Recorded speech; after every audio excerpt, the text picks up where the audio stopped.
ಆತ್ಮೀಯ ನನ್ನೆಲ್ಲ ಸ್ನೇಹಿತರಿಗೆ ನಾನು ಮಾಡುವ ನಮಸ್ಕಾರಗಳು. ಇವತ್ತಿನಿಂದ ನಾವೇನು ಮಾಡ್ತಾ ಹೋಗ್ತೀವಪ್ಪ ಅಂದ್ರೆ ಕಂಪ್ಯೂಟರ್ ತರಗತಿಗೆ ಸಂಬಂಧಪಟ್ಟಂತೆ ಪ್ರತಿನಿತ್ಯ ತರಗತಿಗಳನ್ನು ಏನು ಮಾಡ್ತಾ ಹೋಗ್ತೀವಿ. ಈ ಒಂದು ಕಂಪ್ಯೂಟರ್ಗೆ ಸಂಬಂಧಪಟ್ಟಂಥ ಪೂರ್ತಿಯಾದಂಥ ಸಿಲೆಬಸ್ಸನ್ನು ಕವರನ್ನು ಮಾಡ್ತಾ ಹೋಗ್ತೀವಿ. ಇವತ್ತಿನ ಒಂದು ತರಗತಿಯೊಳಗೆ ಆ ಕಂಪ್ಯೂಟರ್ನ ಪರಿಚಯ ಮತ್ತು ಇತಿಹಾಸದ ಬಗ್ಗೆ ಈ ಒಂದು ತರಗತಿಯೊಳಗೆ ಚರ್ಚೆಯನ್ನು ಮಾಡ್ತಾ ಹೋಗೋಣ. ಮೊದಲನೇದಾಗಿ ಕಂಪ್ಯೂಟರ್ ಅಂದರೆ ಏನು ಅಂತ ತಿಳ್ಕೊಬೇಕು. ನಾವು ಗೊತ್ತಾದೆ ಈ ಕಂಪ್ಯೂಟರ್ ಅಂದರೆ ಏನಪ್ಪ ಅಂದ್ರೆ computer is on electronic device. ಯಾಕಪ್ಪ ಅಂದರೆ ಇದು ಒಂದು ವಿದ್ಯುನ್ಮಾನವಾದಂಥ ಏನು ಎಲೆಕ್ಟ್ರಾನಿಕ್ ಒಂದು ಸಾಧನ ಅಂತ ಕರಿತಾ ಹೋಗ್ತೀವಿ. ಅಂದ್ರೆ ಈ computer is on electronic device ಜೊತೆಗೆ ಅವೇನು ಮಾಡ್ತಾ ಹೋಗ್ತೈತಿ, ಆ machine can that the store and recall and the process ಅಂತ ಏನು ಮಾಡ್ತಾ ಹೋಗ್ತದಪ್ಪ ಅಂದ್ರೆ ಕಂಪ್ಯೂಟರ್ ಅನ್ನೋದು ಒಂದು ಎಲೆಕ್ಟ್ರಾನಿಕ್ ಸಾಧನ. ಜೊತೆಗೆ ಇದು ಏನು ಮಾಡ್ತಾ ಹೋಗ್ತದಪ್ಪ ಅಂದ್ರೆ ಬಳಕೆದಾರರಿಂದ ಏನು ಮಾಡ್ತಾ ಹೋಗ್ತೈತಿ, ದತ್ತಾಂಶವನ್ನು ಸ್ವೀಕಾರ ಮಾಡಿಕೊಂಡು ಅದನ್ನು ಸ್ವೀಕಾರ ಅಂತ ಮಾಡಿಕೊಂಡು ಆಮೇಲೆ ಕಡೆಗೆ ಸಂಸ್ಕರಣೆ ಮಾಡಿ ಜೊತೆಗೆ ಕೊನೆಗೆ ಏನು ಮಾಡ್ತಾ ಹೋಗ್ತೈತಪ್ಪ ಅಂದ್ರೆ ನಿಖರವಾದಂಥ ಮಾಹಿತಿಯನ್ನು ಅಥವಾ ನಿಖರವಾದಂಥ ಫಲಿತಾಂಶವನ್ನು ನೀಡ್ತಾ ಹೋಗ್ತದೆ. ಹಾಗಾಗಿ ಇದನ್ನ ಏನಂತ ಕರಿತಪ್ಪ ಅಂದ್ರೆ ಕಂಪ್ಯೂಟರ್ ಅಂತಂದು ಕರಿತಾ ಇರ್ತೀವಿ.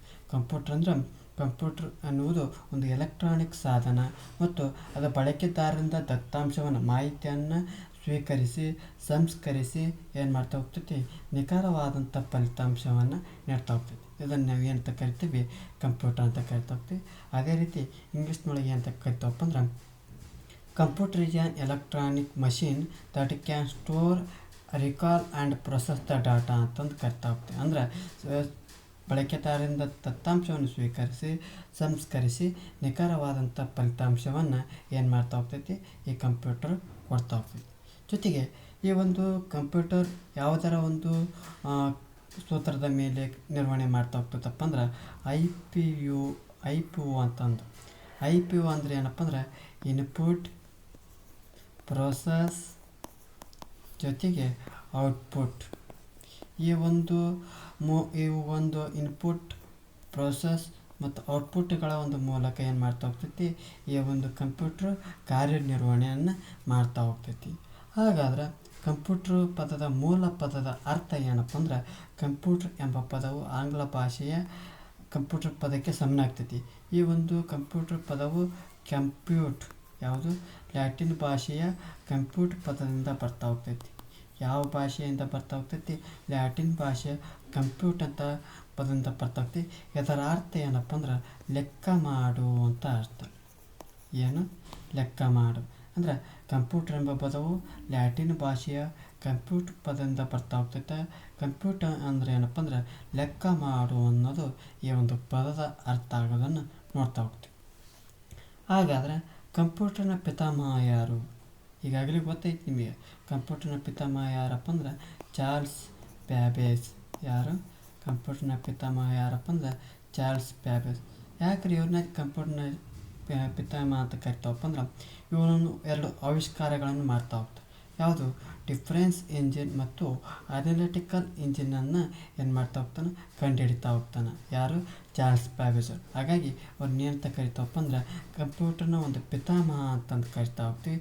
ಎಷ್ಟನೇ ಶತಮಾನದೊಳಗೆ ಕಾಣ್ತಾರಪ್ಪ ಅಂದ್ರೆ 19ನೇ ಶತಮಾನದ ಒಬ್ಬ ಪ್ರಸಿದ್ಧ ಗಣಿತಜ್ಞರಾಗಿರ್ತಾರೆ, ಅಂದ್ರೆ ಮ್ಯಾಥಮೆಟಿಷಿಯನ್ ಆಗಿರ್ತಾ ಹೋಗ್ತಾರೆ. ಹಾಗಾಗಿ ಅವ್ರನ್ನ ಏನಂತ ಕರಿತಾವಪ್ಪ ಅಂದ್ರೆ ಕಂಪ್ಯೂಟರ್ನ ಪಿತಾಮಹ ಅಂತ ಕರಿತೀವಿ. ಯಾವ ಒಂದು ಕಾರಣಕ್ಕಪ್ಪ ಅಂದ್ರೆ ಡಿಫರೆನ್ಸ್ ಇಂಜಿನ್ ಮತ್ತು ಅನಾಲಿಟಿಕಲ್ ಇಂಜಿನನ್ನು ಏನು ಮಾಡ್ತಾ ಹೋಗ್ತಾರೆ, ಆಧುನಿಕ ಪ್ರೋಗ್ರಾಮ್ಗಳನ್ನು ಈ ಕಂಪ್ಯೂಟರ್ಗಳಿಗೆ ಪ್ರೇರಣೆಯನ್ನು ನೀಡ್ತಾ ಹೋಗ್ತಾರೆ.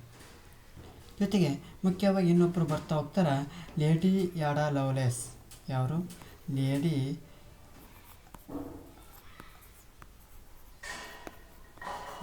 ಯಾಡಾ ಲವ್ಲೇಸ್. ಇವ್ರು ಏನಂತ ಕರಿತಾರಪ್ಪ ಅಂದ್ರೆ ಮೊದಲ ಕಂಪ್ಯೂಟರ್ನ ಪ್ರೋಗ್ರಾಮರ್ ಅಂತ ಕರಿತಾ ಹೋಗ್ತೀವಿ. ಯಾರನ್ನ ಲೇಡಿ ಲವ್ಲೇಸ್ ಅವ್ರನ್ನ ಏನಂತ ಕರಿತಾವಪ್ಪ ಅಂದ್ರೆ ಜಗತ್ತಿನ ಮೊದಲ ಕಂಪ್ಯೂಟರ್ ಪ್ರೋಗ್ರಾಮ್ ಅಂತ ಕರಿತಾ ಹೋಗ್ತಾರೆ. ಅಂದ್ರೆ ಏನು ಡಿಫರೆನ್ಸ್ ಇಂಜಿನ್ ಮತ್ತು ಅನಾಲಿಟಿಕಲ್ ಇಂಜಿನ್ ಏನು ಕಂಡು ಹಿಡಿತಾ ಹೋಗ್ತಾರೆ, ಅವುಗಳ ಒಂದು ಯಂತ್ರಕ್ಕೆ ಪ್ರೋಗ್ರಾಮನ್ನು ಬರಿತಾ ಹೋಗ್ತಾರೆ. ಯಾರು ಲೇಡಿ ಯಾಡಾ ಲವ್ಲೇಸ್. ಹಾಗಾಗಿ ಇವರನ್ನು ಏನಂತ ಕರಿತಾವಪ್ಪ ಅಂದ್ರೆ ಜಗತ್ತಿನ ಮೊದಲ ಕಂಪ್ಯೂಟರ್ನ ಪ್ರೋಗ್ರಾಮರ್ ಅಂತಂದು ಕರಿತಾ ಹೋಗ್ತೀವಿ. ಹಾಗಾದರೆ ಕಂಪ್ಯೂಟರ್ನ ಒಂದು ವೈಶಿಷ್ಟ್ಯತೆಗಳು ಅಂದರೆ ಕ್ಯಾರೆಕ್ಟರಿಸ್ಟಿಕ್ಸ್ ಆಫ್ ಕಂಪ್ಯೂಟರ್ ಅಂತ ಕರಿತಾ ಹೋಗ್ತೀವಿ. ಅಂದರೆ ಕಂಪ್ಯೂಟರ್ನ ಒಂದು ಲಕ್ಷಣಗಳು ಯಾವ ರೀತಿ ಇರೋದಂತ ನೋಡೋದಾದ್ರೆ ಒಂದನೇದು ಸ್ಪೀಡನ್ನು ನೋಡ್ತಾ ಹೋಗ್ತೀವಿ. ಯಾವುದು ಕಂಪ್ಯೂಟರ್ನ ಒಂದು ಲಕ್ಷಣ ಏನಪ್ಪ ಅಂದರೆ ಸ್ಪೀಡನ್ನು ಅನ್ನೋದನ್ನು ನೋಡ್ತಾ ಹೋಗ್ತೀವಿ. ಅಂದರೆ ಯಾವ ರೀತಿಯಪ್ಪ ಅಂದ್ರೆ ಸೆಕೆಂಡಿಗೆ ಕೋಟ್ಯಾಂತರ ಒಂದು ಗಣಿತ ಮತ್ತು ತಾರ್ಕಿಕ ಲೆಕ್ಕಾಚಾರಣೆಗಳನ್ನ ಏನು ಮಾಡ್ತಾ ಹೋಗ್ತೀವಿ ನಮ್ಮ ಕಣ್ಣು ಎದುರಿಗೆ ತರ್ತಾ ಹೋಗ್ತದೆ. ನಾವು ಕೀಬೋರ್ಡ್ ಒಳಗೆ ಎ ಅಂತ ಹೊಡೆದ್ರೆ ವಿತಿನ್ ಫ್ರಾಕ್ಷನ್ ಆಫ್ ಸೆಕೆಂಡ್ ಏನು ಮಾಡ್ತಾ ಮಾನಿಟ್ರ್ ಒಳಗೆ ಎ ಅನ್ನೋ ಒಂದು ಅಕ್ಷರ ನೋಡ್ತಾ ಹೋಗ್ತೀವಿ. ಅಷ್ಟರ ಮಟ್ಟಿಗೆ ಒಂದು ವೇಗವನ್ನು ಕಂಪ್ಯೂಟರ್ನೊಳಗೆ ನೋಡ್ತಾ ಹೋಗ್ತೀವಿ.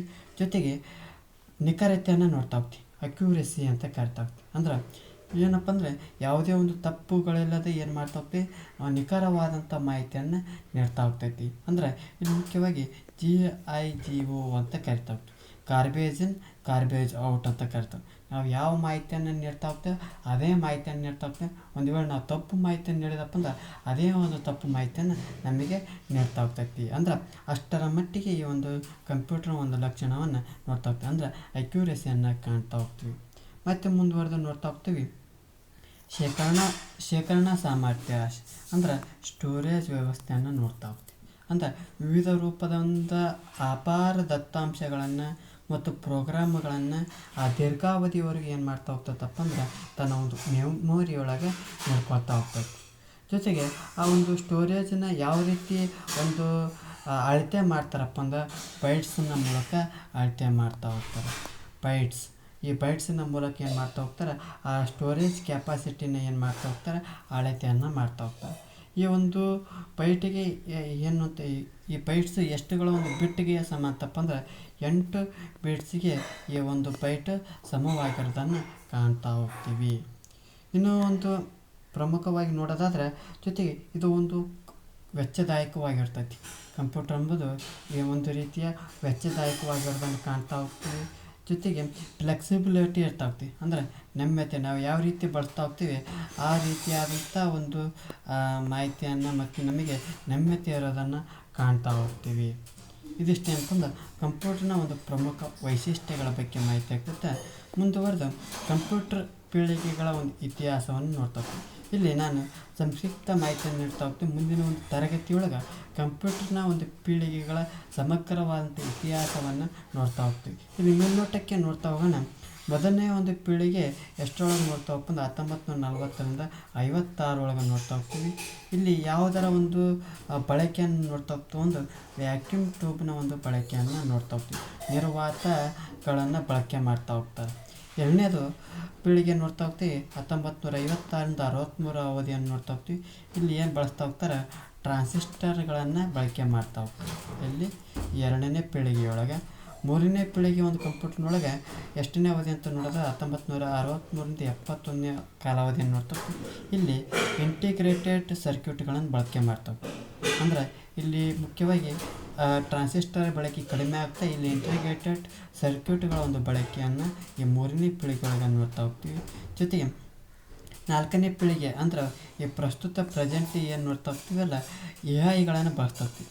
AI ಅಂದರೆ ಏನಪ್ಪ ಅಂದ್ರೆ ಮೈಕ್ರೋ ಪ್ರೊಸೆಸರ್ಗಳನ್ನು ಏನು ಮಾಡ್ತಾ ಹೋಗ್ತೀವಿ ಈ ಒಂದು ನಾಲ್ಕನೇ ಪೀಳಿಗೆಯೊಳಗೆ ಮತ್ತು ಐದನೇ ಪೀಳಿಗೆಯೊಳಗೆ ಈ ಒಂದು ಮೈಕ್ರೋ ಪ್ರೊಸೆಸರ್ ಮತ್ತು AI ಬಳಕೆಯನ್ನು ಮಾಡ್ತಾ ಹೋಗ್ತೀವಿ. ಈ ಒಂದು ಕಂಪ್ಯೂಟರ್ ಪೀಳಿಗೆಗಳ ಒಂದು ಇತಿಹಾಸವನ್ನು ಮುಂದಿನ ತರಗತಿಯೊಳಗೆ ಅತ್ಯಂತ ಸಮಗ್ರವಾದಂಥ ಮಾಹಿತಿಯೊಂದಿಗೆ ಬರ್ತಾ ಹೋಗ್ತೀನಿ. ಈ ಒಂದು ತರಗತಿ ಎಷ್ಟಾಗಿತ್ತಪ್ಪ ಅಂದ್ರೆ ನಮ್ಮ ಒಂದು ಯೂಟ್ಯೂಬ್ ಚಾನಲ್ ಯಾವುದು ಮಾಸ್ತರ ಯೂಟ್ಯೂಬ್ ಚಾನಲಿಗೆ ಖಂಡಿತವಾಗಿ ಸಬ್ಸ್ಕ್ರೈಬ್ ಆಗಿ, ಜೊತೆಗೆ ಇನ್ನು ಮುಂತಾದ ತರಗತಿಗಳನ್ನು ಮಾಡ್ತಾ ಹೋಗ್ತೀನಿ. ಈ ಒಂದು ತರಗತಿಯೊಳಗೆ ಏನಾದರೂ ದೋಷಗಳು ಮತ್ತು ನಿಮ್ಮ ಒಂದು ಅಭಿಪ್ರಾಯಗಳನ್ನು ಕಮೆಂಟ್ ಬಾಕ್ಸ್ನ ಮೂಲಕ ತಿಳಿಸಿ ಅನ್ನುತ್ತಾ ಮುಂದಿನ ತರಗತಿಯಲ್ಲಿ ಸಿಗೋಣ ಅನ್ನುತ್ತಾ ಎಲ್ಲರಿಗೂ ಧನ್ಯವಾದಗಳು.